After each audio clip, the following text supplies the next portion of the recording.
Alright,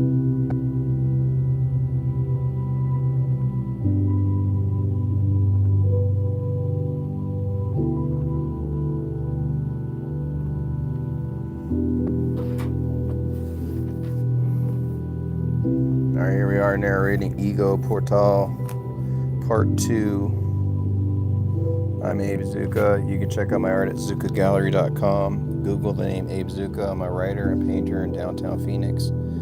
Galleries at 1301 Grand. Let's begin. The practicum in the lying body. Why technique advances while humans stall. We are peeking behind God's shoulder and still haven't learned to breathe.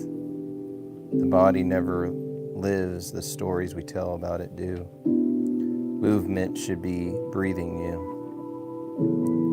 Technological nearness and human stagnation. Proximity to omniscience does not equal wisdom.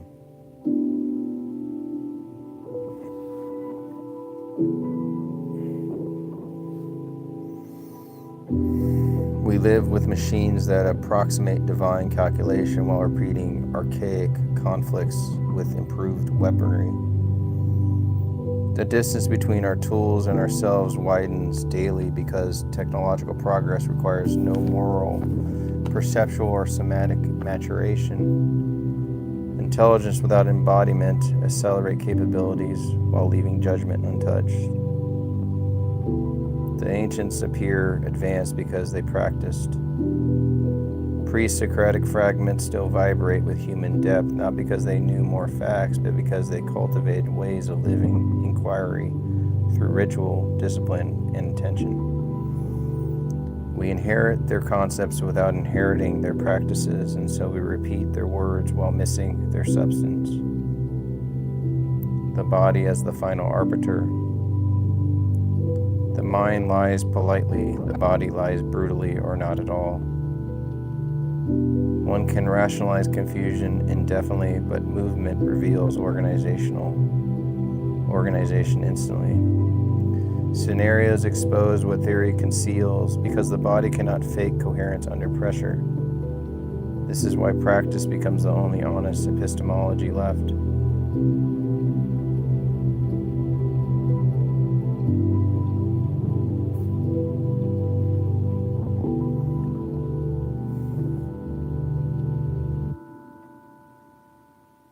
When the environment constrains you, weight, pressure, rhythm, fatigue, belief collapses into behavior. What remains is not intention, but capacity.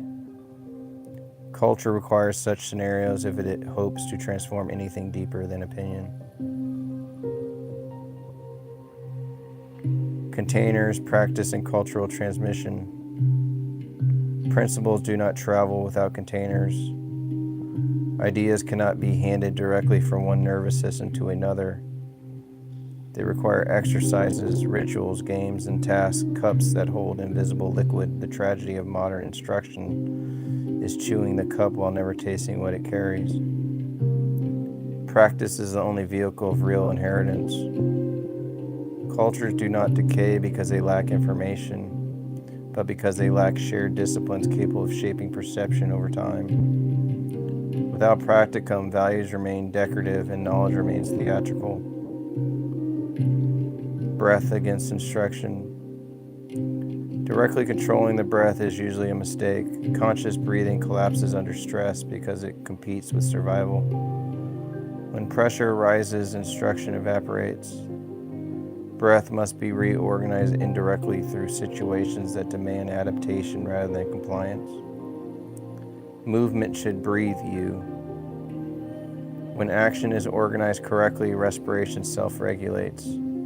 Teaching breath as a command rather than an outcome creates fragile skills that fail precisely when they are needed most. Attention transforms more reliably than technique. Watching breath without directing it reshapes patterns more deeply than manipulating it with rules. Observation dissolves distortions. Instruction is merely masks. Natural habit and self-deception. What feels natural is usually trained badly. Habit masquerades as intuition. The body you listen to is already conditioned by error, culture, and avoidance. Examination must precede trust. The self is unstable and plural. The person who promises discipline at night is rarely the one who wakes before dawn. Training must account for this instability rather than moralizing it. Practice exists precisely because willpower alone is unreliable. The industrial movement and linear corruption. Straight lines trained straight minds.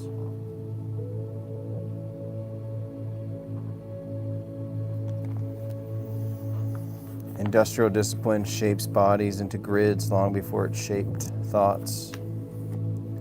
Marching precedes obedience, rigid form precedes rigid belief. Much of modern tradition is merely militarized geometry, misremembered as heritage. True traditional movement is curved, adaptive, and responsive. Ancient practices across cultures reveal spirals, waves, and variability, not fixed angles and frozen poses. Linear fitness is an architectural artifact, not a biological one. Strength beyond muscle. Strength is an intelligence, not a measurement. Neural organization, connective tissue adaptation, coordination, timing, and pressure management often outperform raw force. Laborers, dancers, and climbers develop capacities machines cannot isolate. Wide exposure reveals real power.